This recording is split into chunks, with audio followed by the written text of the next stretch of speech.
Yo, yo, yo, yo! Sa mga mabubuting tao, matututo ka ng kabutihan. Sa mga masasamang tao, matututo ka ng kasamaan. Kaibigan, maging mapili tayo sa mga taong sinasamahan natin.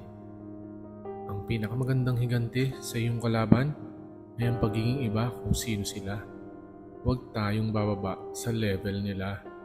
Isipin muna natin ng makailang beses kung makakabuti bang patulan pa sila.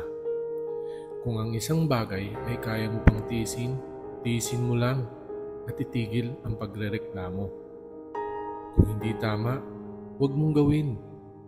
Kung hindi totoo, huwag mong ipagkalat.